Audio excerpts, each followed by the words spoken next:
Hello everyone, આજે આપણે શરૂ કરવા જઈ રહ્યા છીએ ઇલિસ્ટ્રેશન નંબર 13.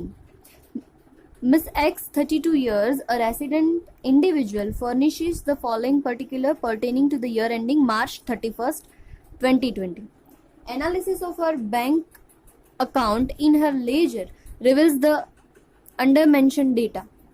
ઓકે, તો એના બેંક અકાઉન્ટ ઉપરથી આપણને આટલી ઇન્ફોર્મેશન મળી છે.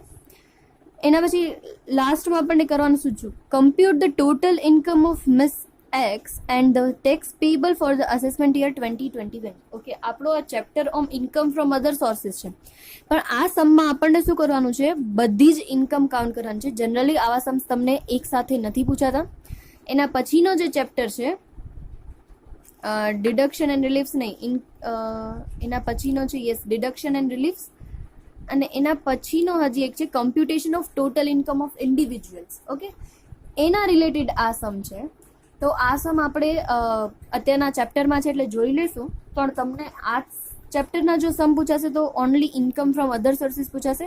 આ તમારો નેક્સ્ટ ટુ નેક્સ્ટ ચેપ્ટર છે એ ટાઈપનો આ સમ છે.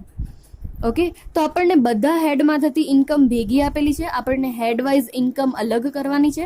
એનામાંથી થોડા ડિડક્શન્સ આપેલા છે, એ અત્યારના આપણે જે આપેલા છે ડાયરેક્ટ માઇનસ કરી લેશું, અને પછી એના પછી નેક્સ્ટ ડિડક્શન એન્ડ રિલીફ જે ચેપ્ટર કરશું, અને એના પછીનો જે total computation of total income, એમાં આપણે બધા ઇન ડિટેલ્સ બધા જોઈ લેશું. ઠીક છે, તો શરૂ કરીએ કઈ વસ્તુ શેમાં આવશે. ફર્સ્ટ ઓફ ઓલ છે winning from a TV game show. Okay, net આપેલી છે. ઓલવેઝ આપણને ખબર છે નેટ આપણે કન્સિડર નથી કરતા, આપણે ઓલવેઝ ગ્રોસ જ કન્સિડર કરીએ છીએ. તો નેટ આપેલી હોય તો નેટને આપણે ગ્રોસમાં કન્વર્ટ કરવું પડશે. ઓકે, તો winning from a TV game show એ આપણી ઇન્કમ ફ્રોમ અધર સોર્સિસ છે. તો આપણે અલગ અલગ હેડ બનાવી દીધા છે. Income from house property, income from profit and gain of business and profession, and income from other sources. તો વિનિંગ ફ્રોમ ટીવી ગેમ છે એ આપણે કેલ્ક્યુલેશન કરશું, કારણ કે નેટ આપેલી છે, નેટમાંથી આપણને ગ્રોસિંગ અપ કરવું પડશે. So winning from TV game કરીને 70,000 multiply by 100 divided by 100 minus 30, કારણ કે કેઝ્યુઅલ ઇન્કમ છે આપણી, બરાબર. કેઝ્યુઅલ ઇન્કમમાં TDSનો રેટ 30 છે. જ્યારે પણ કેઝ્યુઅલ ઇન્કમ આપે ત્યારે આપણે 30% TDS છે એના ઉપરથી ગ્રોસિંગ અપ કાઉન્ટ કરશું. ઓકે, તો આન્સર મળી જશે 1 લાખ રૂપીઝ. એના પછી ઇન્ફોર્મેશન છે gift received from mother's father. હવે gift received from mother's father, actually gift આવે ઇન્કમ ફ્રોમ અધર સોર્સિસ, પણ આપણને ક્યાંથી મળે છે, મધર્સ ફાધર, એટલે આપણે આપણા નાના પાસેથી મળે છે. તો નાના એ રિલેટિવની ડેફિનેશનમાં આવે છે. તો રિલેટિવની ડેફિનેશનમાં આવે છે એટલે આપણે અહીંયા શું કરશું, એક્ઝેમ્પ્ટ. આપણે આખો લિસ્ટ જોઈએ તો કે કઈ કઈ ગિફ્ટ આપણને એક્ઝેમ્પ્ટ મળે. તો નાના પાસેથી મળેલી ગિફ્ટ આપણી શું થઈ જશે, એક્ઝેમ્પ્ટેડ. એટલે અહીંયા લખશું gift received from mother's father exempted, અને અહીંયા લખશું નીલ. હું ફરીથી રિપીટ કરું છું અને હર વખતે કહું છું કે એક્ઝેમ્પ્ટ ઇન્કમ હોય એને ડાયરેક્ટ કાઢી નહીં નાખવાની, લખી અને બ્રેકેટમાં લખવાનું એક્ઝેમ્પ્ટેડ અને અમાઉન્ટ કરી દેવાની ડેશ અથવા તો નીલ. ઠીક છે.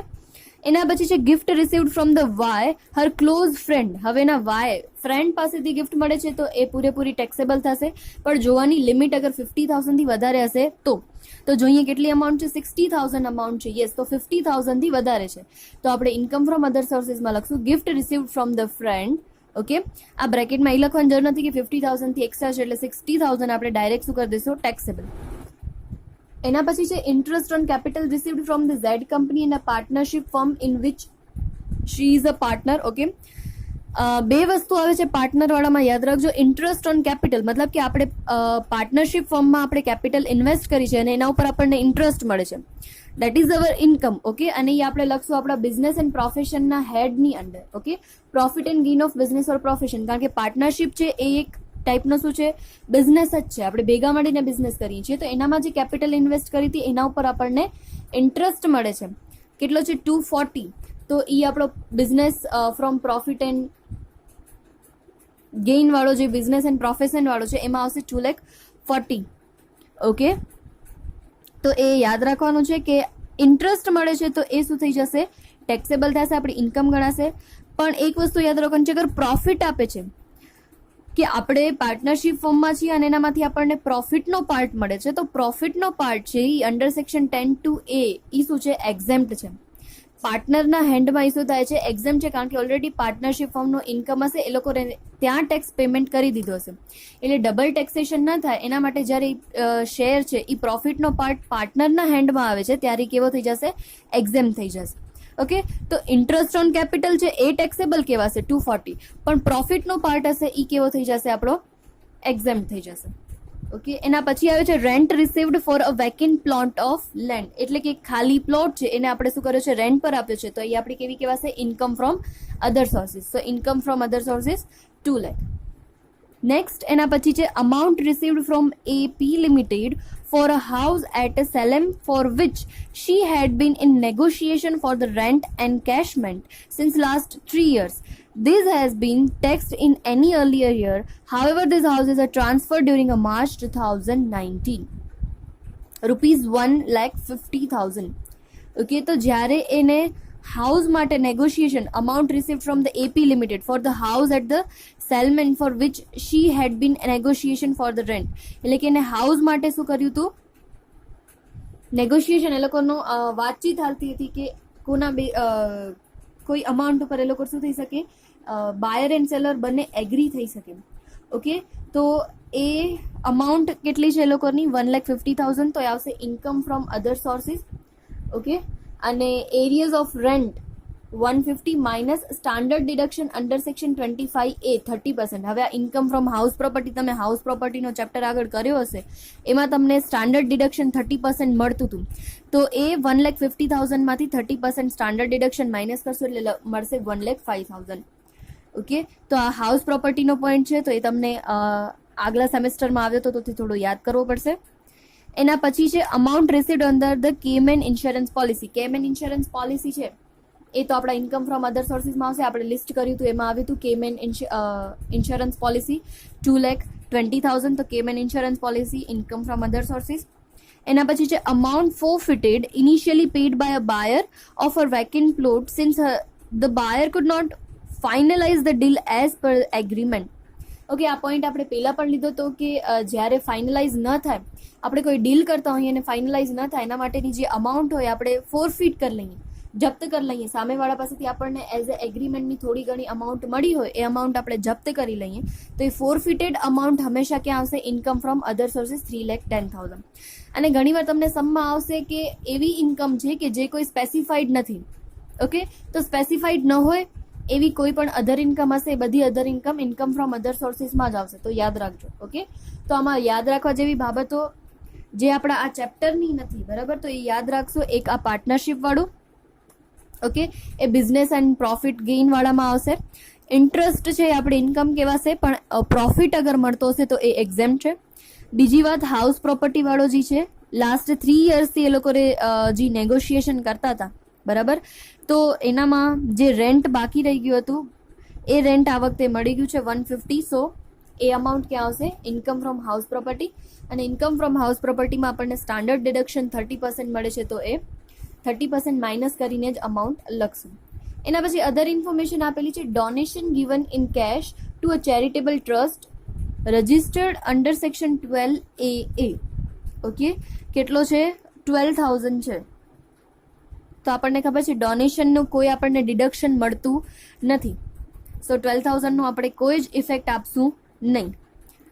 યાદ હોય તો આપણે profit and gains of business or પ્રોફેશનમાં જ્યારે પણ ડોનેશન હતા એ ડોનેશન એઝ અ એક્સપેન્સ એ લોકો માઇનસ કરતા, એટલે આપણે શું કરી દેતા, એડ બેક કરી દેતા. સો અહીંયા કને ડોનેશન છે એ આપણને કોઈ જ ડિડક્શન મળશે નહીં. એના પછી નેક્સ્ટ આવે છે, she owns agriculture land at Colombo Sri 1,80,000. હવે she has derived agriculture income there from, એટલે એના પાસે એક એગ્રીકલ્ચર લેન્ડ છે, એ પણ ક્યાં છે, શ્રીલંકા, એટલે આઉટ ઓફ ઇન્ડિયા છે. અગર ઇન્ડિયામાં હોત તો એ પૂરેપૂરી એક્ઝેમ્પ્ટ હોત, પણ આ આઉટ ઓફ ઇન્ડિયા છે શ્રીલંકામાં. અને અહીંયા કને આપણે અઝમ્પશન કરી લેવાનું છે કે એનો આ શું હશે, બિઝનેસ હશે, અને એઝ અ બિઝનેસ તરીકે એની ઇન્કમ હશે, એટલે આપણે અહીંયા કને લખશું Colombo income from agriculture land Colombo 1,80,000. Okay, so એ આપણે બિઝનેસ ઓર પ્રોફેશન વાળામાં છે એમાં કન્સિડર કરશું. એના પછી આવે છે public provident fund paid in the name of her minor daughter. Okay, minor ડોટરના એને પબ્લિક પ્રોવિડન્ટ ફંડ છે એ પેમેન્ટ કર્યું છે 75,000. તો એઝ અ ડિડક્શન આપણને મળશે 80C માંથી. આના પછીનો નેક્સ્ટ ચેપ્ટર જે આપણો છે ડિડક્શન એન્ડ રિલીફ્સ, એમાં આપણને આ બધા જ સેક્શન અંડર સેક્શન ભણવાના છે, 80C, 80D, 80G. તો ત્યારે આપણે બધા વન બાય વન જોઈ લેશું. અત્યારના તમને યાદ રાખવાનું છે કે પબ્લિક પ્રોવિડન્ટ ફંડ પેમેન્ટ કર્યું છે, પણ કોના? એની માઇનર ડોટર છે, એટલે કે ઈ ડિપેન્ડન્ટ છે, તો આવશે અહીંયા કને ડિડક્શનમાં 75,000. એના પછી છે interest credited in the said PPF account during the year 8900. Okay, જે પેલા PPF માં એ લોકોએ ઇન્વેસ્ટમેન્ટ કર્યું હતું, એ ઇન્વેસ્ટમેન્ટ ઉપર એ લોકોને શું મળે છે? ઇન્ટરેસ્ટ મળે છે. તો એ ક્યાંય જ કન્સિડર થશે નહીં. PPF નો ઇન્ટરેસ્ટ મળે છે એ આમાં કન્સિડર કરવાનો રહેતો નથી. અને એના પછીનો છે last, share of profit received from ZN company. Okay, તો મેં તમને હમણાં જ કીધું કે આપણે પ્રોફિટ છે પાર્ટનરશિપ ફર્મનો, ZN કંપની આગળ એ લોકોએ વાત કરી કે પાર્ટનરશિપ ફર્મ છે અને એમાં એ પોતે શું છે? પાર્ટનર છે. તો જ્યારે પાર્ટનરને પ્રોફિટ મળતો હોય તો પાર્ટનરના હાથમાં એ પ્રોફિટ ક્યારે પણ ટેક્સેબલ થતો નથી. સો આપણે અહીંયા કને ઇન્કમ ફ્રોમ બિઝનેસ એન્ડ પ્રોફેશનમાં લખશું અને ત્યાં લખી દઈશું એક્ઝેમ્પ્ટેડ નીલ. ઓકે, તો એક PPF વાળો પોઈન્ટ છે એ જ્યારે આપણે પાછળ 80C ને D અલગથી ડિડક્શન એન્ડ રિલીફ ભણશું ત્યારે આપણે જોઈ લેશું. ઓકે, તો આમાં એક આ વસ્તુ છે શ્રીલંકા કોલંબો વાળું આપણે યાદ રાખવાનું છે કે બિઝનેસ એન્ડ પ્રોફેશન અલગ અલગ હેડમાં ગણવાનું કે તો બિઝનેસ એન્ડ પ્રોફેશનના હેડમાં આપણે કન્સિડર કરશું, કારણ કે એવું આમાં અઝ્યુમ કરી લીધું છે કે એ લોકોની પાર્ટનરશિપમાં હશે અને પાર્ટનરશિપમાંથી એ લોકોને શું થઈ હશે? ઇન્કમ થઈ હશે. ઓકે, અને એ કોલંબો એટલે કે આઉટ ઓફ ઇન્ડિયા શ્રીલંકામાં છે એટલે આપણે કન્સિડર કરીએ છીએ, અધરવાઇઝ અગર ઇન્ડિયામાં હોત તો આપણે એને કન્સિડર કરત નહીં. સો ઇન્કમ ફ્રોમ હાઉસ પ્રોપર્ટીમાંથી 1,05,000 ઇન્કમ થશે. એના પછી income from business and profession છે ટોટલ 420. ઇન્કમ ફ્રોમ અધર સોર્સિસમાંથી ટોટલ કરીએ છીએ તો આવે છે 8,90,000. ઓકે, અને એક આપણને સ્પેશિયલ ડિડક્શન મળી જશે 75,000 80C અંડર, જે આપણે માઇનર ડોટર તરીકે PPFમાં આપણે એનો કર્યું છે એમાં. પ્લસ માઇનસ કરીને આપણે ડિડક્શન ને બધું માઇનસ કરીને આપણને મળશે 13,40,000. ઓકે, 13,40,000 આપણો શું મળે છે? ટોટલ ટેક્સેબલ ઇન્કમ બધા હેડને કન્સિડર કરીને. અને આ એક યાદ રાખવાનું છે, હેલ્થ એન્ડ એજ્યુકેશન સેસ તમને આનાથી પહેલાં પણ આવતું હશે, યાદ હોય તો બરાબર. અને આપણને ઇન્કમ ટેક્સ પણ એ લોકોને કેલ્ક્યુલેટ કરીને બતાવવાનું છે. તો ઇન્કમ ટેક્સની કેલ્ક્યુલેશન એ લોકોને નીચે આપણે કરીને બતાવી છે. આપણને એક્ઝેપ્શન યાદ હોવા જોઈએ. અપ ટુ 250 છે નો ટેક્સ હોય, 250 to 5 lakh 5% ટેક્સ હોય, 5 to 10 lakh 20% હોય, એન્ડ અબાઉ 10 lakh હોય તો 30% ટેક્સ છે. આની કેલ્ક્યુલેશન કેવી રીતે કરવાની હોય? ટોટલ આપણી ટેક્સેબલ ઇન્કમ કેટલી આવી? 13,40,000. ઓકે, 13,40,000 ના અલગ અલગ પાર્ટ પાડતા આવવાના હોય. એ કઈ રીતે પાડવાના? તો સૌથી પહેલા અપ ટુ 250 છે એ આપણને શું છે? એક્ઝેમ્પ્ટ છે. ઓકે, તો હું તમને અહીંયા કને લખીને બતાવું છું. 13,40,000 જે ઇન્કમ છે એનો સૌથી પહેલો પાર્ટ પડી જશે અપ ટુ 250 છે એ શું છે? આપણે એક્ઝેમ્પ્ટ છે, નો ટેક્સ. પછીનો આપણો સ્લેબ શું છે? 250 to 5 lakh. Okay, 250 to 5 lakh એટલે વચ્ચેનો કેટલો પાર્ટ આવે છે? 250 ઇન્કમ. ઓકે, 250 to 5 lakh એટલે ટોટલ ઇન્કમ વચ્ચેનો પાર્ટ કેટલો? 250. તો આ જે 250 ઉપર ઇન્કમ હશે એ 250 ઉપર આપણને કેટલો પર્સન્ટેજ આપશે? 5%. ઓકે, એના પછી 5 to 10. હવે 5 lakh to 10 lakh એટલે 5 to 10 એટલે કેટલો થશે વચ્ચેનો એ લોકોનો ડિફરન્સ? Total amount 5 lakhની. તો 5 lakh ઉપર એ લોકોને કેટલો? 10% દેવો પડશે. 5 plus 250 750, 750 plus 250 10 lakh. તો ટોટલ આપણી કેટલી થઈ જશે amount? 5 lakh plus 250 plus 250 total 10 lakh. Okay, અને ટોટલ આપણી ઇન્કમ છે 13,40,000. સો અબાઉટ 10 lakh જેટલી પણ ઇન્કમ છે 3,40,000 એ 3,40,000 ઉપર આપણને 30% ટેક્સ થશે. તો અહીંયા કેલ્ક્યુલેશન આપી છે અપ ટુ 250 નો ટેક્સ નીલ, 250 to 5 lakh એટલે વચ્ચેનો મેં તમને ડિફરન્સ કીધો. 250 to 5 lakh એટલે અમાઉન્ટ 250 થઈ. સો 2,50,000 ઉપર 5%. એના પછી 5 to 10 lakh, 5 to 10 lakhમાં કેટલા આવે? 5 lakh, એના ઉપર 20%. એન્ડ અબવ 10 lakh એટલે 340 ટોટલ બચશે આપણી એના ઉપર 30%. સો ટોટલ આપણો ટેક્સ આવશે 2,14,500 અને એના ઉપર આપણે 4% હેલ્થ એન્ડ એજ્યુકેશન સેસ છે જે એક્સ્ટ્રા ટેક્સ છે એ આપણે પેમેન્ટ કરીએ છીએ. So 2,14,500 into 4% health and education tax. તો ટોટલ ટેક્સ થશે 214,500 પ્લસ 8,580 2,23,080. ઓકે, આવા સમ્સ તમને મોસ્ટલી પાછળનો જે આપણો 5th ચેપ્ટર છે computation of total income of individual એમાં આવશે. ઓકે, ઇન્કમ ફ્રોમ અધર સોર્સિસમાં એકચ્યુઅલી આનો પાર્ટ નથી પણ આ સમ છે એટલે આપણે કન્સિડર કરી લીધું છે. બાકી જનરલી તમને ઇન્કમ ફ્રોમ અધર સોર્સિસના ડિફરન્ટ સમ જ અલગથી પૂછાશે. ઓકે, એના પછી આપણો ઇલિસ્ટ્રેશન નંબર 14. ઇલિસ્ટ્રેશન નંબર 14માં શું કહે છે? Shri Bhagyesh Suryavanshi has received following gifts during the financial year 1920. એટલે કે આમને અલગ અલગ પ્રકારની ગિફ્ટ મળે છે. આપણે શું કરવાનું છે? You are required to assess the taxability of above gifts for the assessment year 2021. બધી ગિફ્ટ મળી છે, બધી ગિફ્ટને આપણને શું કરવાની છે? અસેસ કરવાની છે. તો આપણે આગળ ગિફ્ટનો પોઈન્ટ જોઈ લીધો છે. ગિફ્ટ ઓલવેઝ કેટલા ટાઈપની હોય?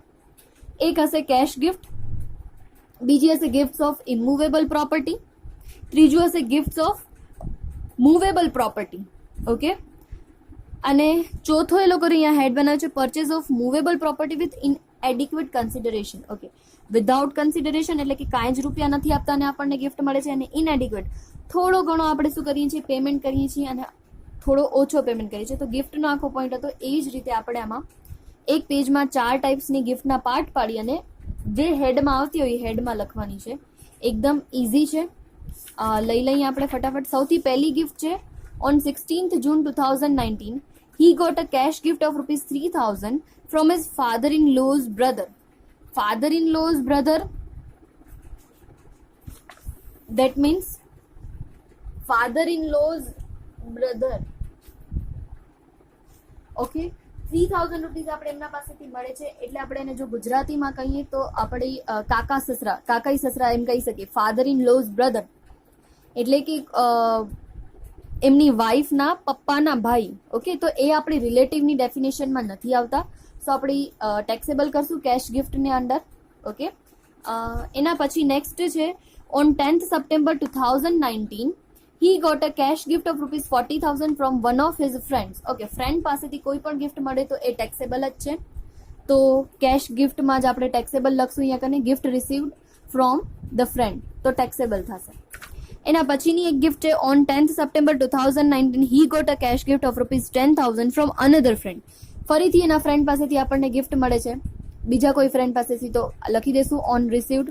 કેશ છે તો કેશની કોલમમાં જ લખી દેશું 10,000. એના પછી છે on 2nd October 2019 he got a cash gift of ₹81,000 from his brother-in-law. બ્રધર-ઇન-લો પાસેથી મળતા હોય તો બ્રધર-ઇન-લો એ આપણે શું આવશે? રિલેટિવની ડેફિનેશનમાં આવશે. તો આપણે લખશું અને એક્ઝેમ્પ્ટ છે એવું બાજુમાં નીલ કરી દેશું. ઓકે, એક્ઝેમ્પ્ટ લખી દેશું. બ્રધર-ઇન-લો એટલે આપણે કહી શકીએ કે જેન્ટ્સ છે તો એની વાઈફનો ભાઈ. ઓકે, એના વાઈફનો ભાઈ છે, સ્પાઉસનો બ્રધર. સ્પાઉસના બ્રધર એન્ડ સિસ્ટર એ રિલેટિવની ડેફિનેશનમાં આવે છે. સો રિલેટિવ પાસેથી કોઈ પણ ગિફ્ટ મળે છે તો એ એક્ઝેમ્પ્ટ કહેવાશે.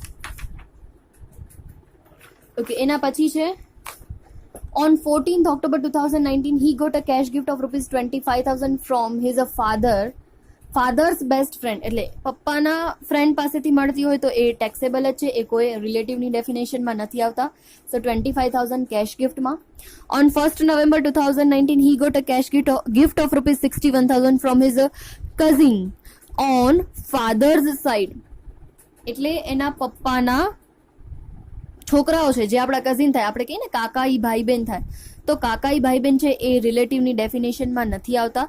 સો they are not consider under the relative definition. So it is a taxable 61,000. Then after on 15th November 2019 he got a gift of ₹1 lakh under a will. Okay, એને શેમાં મળે છે? વારસામાં મળે છે, વિલ. તો વારસામાં મળતી હોય એ ગિફ્ટ ક્યારે પણ ટેક્સેબલ નથી થતી. તો આપણે લખશું એને વારસામાં જે ગિફ્ટ મળી છે અને અહીંયા કને ડેશ કરી દઈશું અથવા તો નલ લખી દઈશું. કારણ કે વારસામાં આપણા ગ્રેન્ડ ફાધર એટલે કે દાદા પાસેથી મળતી હોય તો એ ગિફ્ટ કેવી કહેવાશે? એક્ઝેમ્પ્ટ કહેવાશે. On 13th November 2019, he got a gift in the form of a work of art, 75,000 from younger brother of his grandfather, mother's father. Okay, પણ આ કેશ ગિફ્ટ નથી. ઓકે, આ કેવી ગિફ્ટ છે? 75,000ની આપણને મૂવેબલ પ્રોપર્ટી છે.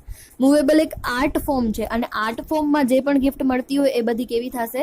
Taxable થશે. Okay, સો art ફોર્મમાં મૂવેબલ પ્રોપર્ટી છે એ 75,000 ટેક્સેબલ થઈ જશે. અહીંયા લખ્યું છે લોકોએ, gift in the form of work of art received on 30/11 from younger brother of his grand father, that means nana, not a relative, is a taxable as it exceeds 50,000. 50,000 થી વધારે છે 75,000, તો એ taxable થઈ જશે.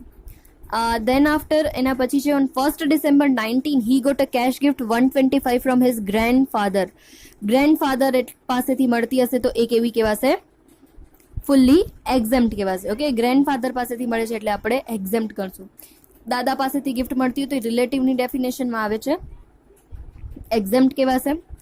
Then after છે on 1st January 2020, he got a gift by bank draft of rupees 81,000 in US dollars from a friend. Friend પાસેથી મળે છે તો એ ટેક્સેબલ જ કહેવાશે. ઓકે, તો એ પણ આપણે કેશમાં જ લખશું, કારણ કે બેંક ડ્રાફ્ટ બેંક થ્રુ મળે છે તો એ આપણી કેશમાં જ આવશે. એના પછી on 16th Jan 2020, he got total gifts cash plus check amounting to 5,50,000 from friends and any invitees on the occasion of his marriage. Yes, આપણે જ્યારે ગિફ્ટની વાત કરી હતી ત્યારે આપણે કર્યું હતું કે મેરેજમાં અગર કોઈ બી ગિફ્ટ મળતી હશે તો મેરેજની ગિફ્ટ કેવી કહેવાશે? એક્ઝેમ્પ્ટ કહેવાશે. Only on the occasion of marriage, મેરેજના ઓકેઝન ઉપર મળેલી ગિફ્ટ આપણી કેવી કહેવાશે? એક્ઝેમ્પ્ટ. સો આપણે અમાઉન્ટ નહીં લખીએ. એના પછી આવે છે on 16th January 2020, he got a gift of a new laptop worth 60,000 from his best friend. 60,000ની એના લેપટોપની ગિફ્ટ મળે છે. ઓકે, તો મૂવેબલ પ્રોપર્ટીમાં આવશે એન્ડ વિધાઉટ કન્સિડરેશન. એના માટે આપણે એક પણ રૂપિયો આપતા નથી. ઓકે, સો 60,000 વિધાઉટ કન્સિડરેશન. એના પછી આવે છે નેક્સ્ટ છે 13th, yes, on 1st Feb 2020, he bought a gold chain of rupees 80,000 for a consideration of only 25,000 from one of his friend. Okay, gold chain ઈ પણ કેવી કહેવાશે? મૂવેબલ પ્રોપર્ટીઝ કહેવાશે. પણ એના માટે આપણે શું કરીએ છીએ? થોડો કન્સિડરેશન આપીએ છીએ. ટોટલ 80,000ની ચેન છે પણ આપણે એના સામે 25,000 કેશ આપીએ છીએ. સો અહીંયા કેટલી અમાઉન્ટ લેવાશે? તો 80,000 માઇનસ 25,000 માઇનસ કરીને જે અમાઉન્ટ આવશે એ જ કન્સિડર કરશું. શું કામ? કારણ કે આપણે થોડો ઘણો કન્સિડરેશન આપ્યો છે. અને લાસ્ટ કોલમમાં લેશું movable property with inadequate consideration. Then after છે gift of a plot of land 12/3/2020 transferred to his name by a close friend of his father. The stamp duty value of plot is 42,000. So stamp duty છે એ કેટલી છે? 42,000ની છે.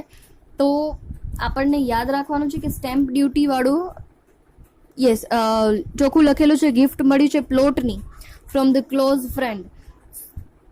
સો close ફ્રેન્ડવાળી ગિફ્ટમાં stamp duty છે 50,000થી વધારે નથી, એટલે આપણે અહીંયા કને ટેક્સેબલ નથી કરી. ઓકે, ડેશ કર્યું છે. અગર જો 50,000થી સ્ટેમ્પ ડ્યુટી વધારે હોત તો આપણે એને ટેક્સેબલ કરત. આપણે સ્ટેમ્પ ડ્યુટી વાળો પોઈન્ટ કર્યો હતો, એમાં ફરીથી એકવાર રિપીટ કરી લેજો. Not taxable as a stamp duty value does not exceed 50,000. 50,000થી સ્ટેમ્પ વેલ્યુ વધારે નથી, જો હોત તો જ આપણે એને કન્સિડર કરત. એના પછી છે gift of office space 300 square feet in the commercial complex on 21/3/2020, registered in his name by one of his cousin, the stamp duty value of which 98,000. Okay, એના ફ્રેન્ડ પાસેથી આપણને શું મળે છે? ઓફિસમાં સ્પેસ મળે છે. હવે સ્ટેમ્પ ડ્યુટી છે એ 50,000થી વધારે છે, સો આપણે લખશું એને મૂવેબલ પ્રોપર્ટી નથી, ઇમૂવેબલ પ્રોપર્ટીમાં 98,000. ઓકે, એના પછીની વાત આવે છે purchase of immovable property, that is building, on 26/3/2020 from his cousin for a consideration 23 lakh as against its stamp duty value of rupees 40 lakh. ફરીથી આપણે ઇમૂવેબલ પ્રોપર્ટી લઈએ છીએ, પણ ઇમૂવેબલ પ્રોપર્ટી કેવી છે? ઇનએડિક્વેટ કન્સિડરેશન છે, એટલે કે આપણે પૂરતા પૈસા આપ્યા નથી, ઓછા રૂપિયા આપ્યા છે. સો અહીંયા કને ટોટલ 40 લાખ છે, એનામાંથી 23 લાખ આપણે આપી દીધા છે, દેટ ઇઝ 17 લાખ શું થઈ જશે એના માટે? ટેક્સેબલ થઈ જશે. ઓકે, જેટલા અમાઉન્ટ આપ્યા હોય એ ગિફ્ટ કહેવાય નહીં. હવે કેશ ગિફ્ટ, એના પછી movable property, gift of immovable પ્રોપર્ટીનો એડ કરશું, gift of movable property add કરી દઈશું વિધાઉટ એની કન્સિડરેશન. એન્ડ અહીંયા કને પરચેઝ ઓફ મૂવેબલ પ્રોપર્ટી, અહીંયા કને સુધારી નાખજો, મૂવેબલ એન્ડ ઇમૂવેબલ બંને કરી દેજો. મૂવેબલ હોય અને ઇમૂવેબલ પણ હોય, પણ ઇનએડિક્વેટ કન્સિડરેશન એટલે કે આપણે ઓછા રૂપિયા આપ્યા હોય એ રીતે, કેમ કે લોકોએ કેલ્ક્યુલેશનમાં એ રીતે કન્સિડર કર્યું છે. સો ઇમૂવેબલ પ્રોપર્ટી હોય કે મૂવેબલ પ્રોપર્ટી હોય, પણ કન્સિડરેશન અગર આપણે આપીએ છીએ થોડો ઘણો, તો એ આપણે શેમાં લેશું? લાસ્ટ વાળામાં લેશું. ઓકે, આ લાઈન તો તમે જે કોલમ્સ છે એ કોલમ્સ તમે આડી અવળી બી કરી નાખશો તો બી ચાલશે, કેમ કે એવો આનો કોઈ ફોર્મેટ ડિસાઇડેડ નથી કે આ જ ફોર્મેટમાં આપણે કામ કરવાનું છે.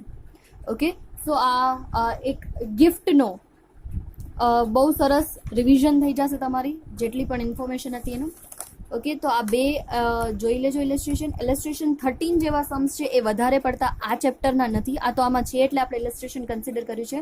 આ ઇલેસ્ટ્રેશન તમને પાછળ જે કહું છું નેક્સ્ટ ટુ નેક્સ્ટ ચેપ્ટર છે કમ્પ્યુટેશન ઓફ ટોટલ ઇન્કમ, એમાં વધારે ટાઈપના આવશે, ત્યારે આપણે વધારે વિસ્તારથી બધા સમ્સ લેશું. આજે તમને હોમવર્કમાં સમ નંબર 12, 13, 14, 16, 17, 18 એન્ડ 20 આટલા સમ્સ હોમવર્કમાં કરવાના છે.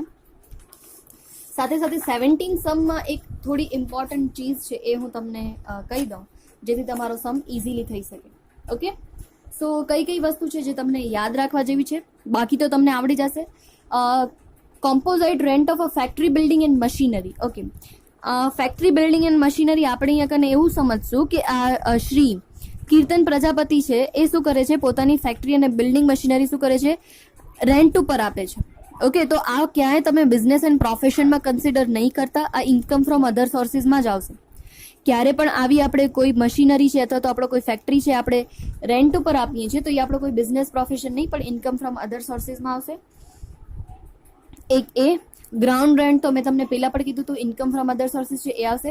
Rent received from the sub tenant. Okay, આ યાદ રાખી દેજો, સબ ટેનન્ટ પાસેથી અગર રેન્ટ રિસીવ થાય છે, ટેનન્ટ વર્ડ નથી, ટેનન્ટ વર્ડ હોય તો house income from house property હશે. સબ ટેનન્ટ હોય ઓર તમે તમારો લિસ્ટ છે એમાં ફરીથી રિફર કરજો, એમાં પણ એ લોકોએ વર્ડ લખ્યો છે સબ લેટિંગ. ઓકે, જ્યારે સબ લેટિંગ અથવા તો સબ ટેનન્ટ વર્ડ યુઝ કરે છે દેટ મીન્સ આ ઇન્કમ ફ્રોમ અધર સોર્સિસ છે, not a income from house property. તો આ એક ઇમ્પોર્ટન્ટ છે, મારા ખ્યાલથી આ એકે સમમાં નથી આવ્યું. આ પછી કોમ્પોસાઇટ ફેક્ટરી રેન્ટ વાળું પણ ઇમ્પોર્ટન્ટ છે. એના પછી interest on 6.5% capital investment bond એ ફુલ્લી એક્ઝેમ્પ્ટ છે. ઓકે, સો 17 સમમાં મને આ 3 વસ્તુ ઇમ્પોર્ટન્ટ લાગી જે તમને ધ્યાન રાખવા જેવી છે. અને યસ, જો આપણે ઇન્કમ કન્સિડર કરતા હોઈએ, ભાડે આપી હોય, રેન્ટ પર આપી છે આપણે મશીનરી એન્ડ બિલ્ડિંગ, અને એના ઉપરની ઇન્કમ આપણે કન્સિડર કરીએ છીએ તો એના પરનો ડેપ્રિશિએશન એ આપણો એઝ અ એક્સપેન્સ કન્સિડર કરી અને ડિડક્ટ કરશું. અને અહીંયા કને income from the lottery ticket, તો કેઝ્યુઅલ ઇન્કમ માટે કોઈ પણ એક્સપેન્સ કર્યા હોય, કેઝ્યુઅલ ઇન્કમ માટેના એક્સપેન્સ ક્યારે પણ આપણે ડિડક્શનમાં મળતા નથી. તો લોટરી છે એ આપણી કેઝ્યુઅલ ઇન્કમ છે, તો લોટરીની ટિકિટ ખરીદવા માટે કોઈ પણ એક્સપેન્સ હશે એ આપણે ક્યારે કન્સિડર કરશું નહીં. સો 17 સમમાં આ 3 ઇમ્પોર્ટન્ટ વસ્તુ છે, એકવાર જોઈ લેજો. કોઈ પણને કાંઈ ડાઉટ હોય તો ગ્રુપમાં પૂછી શકો છો. Okay, thank you.